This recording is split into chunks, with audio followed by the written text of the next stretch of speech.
આજ તો સાતમતી આવી ગયા રાપર શીતલા માતાજીના મેળે. જય દ્વારકાધીશ મિત્રો, આજે તો મેળો એટલે નીકળી ગયો હું મારો ભાઈબંધ બાઇક લઈ અને રાપર પોકી અને ખાલી તો આપણે 200 નું પાણી. અને હા, એ તો હું તમને કહેવાનું ભૂલી ગયો, આપણી ગાડી પેટ્રોલ થી નહીં પણ પાણીથી હાલે છે.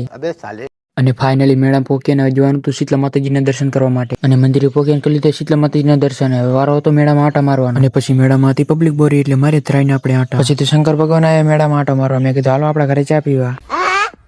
મેળાની તો મોજ લીધી, નીકળી ગયા હતા આપણે ખાવા, કેમ કે મેળા માટે મારી લાગી ગઈ હતી ઘણી ભૂખ. એટલે અફઘાન મંગાવી લીધું 150 વાળી થાળી. મીડિયા હું પેટનો ખાડો પૂરો ખાઈ તો આપણે ત્રણ લીધું. ને જવાનું તો ગોકુલ ટેલિકોમમાં મોબાઈલમાં ગ્લાસ લગાડવા માટે. ગોકુલ ટેલિકોમ જ પોકી હતા પણ આપણે ગ્લાસ લગાડવા માટે નહીં, પંખાની હવા ખાવા માટે હતા, કેમ કે બારે હતી ગરમી. પછી તેને ખબર પડી કે કાઢી આપણે ધક્કો દઈને બારે હો ગજબ બેજતી હે. અને રાપરથી નીકળી ગયા ને જવાનું હતું ખીંગાર પર રામદેવપીરના દર્શન કરવા માટે. અને રામદેવપીના મંદિરે પોકી અને કરી લીધા આપણે રામદેવપીના દર્શન. રામદેવપીના મંદિરે ગાર્ડન હતું એક નંબર, બેકગ્રાઉન્ડ આવતું હતું સારું એટલે પાડી લીધા આપણે 2-4 ફોટા.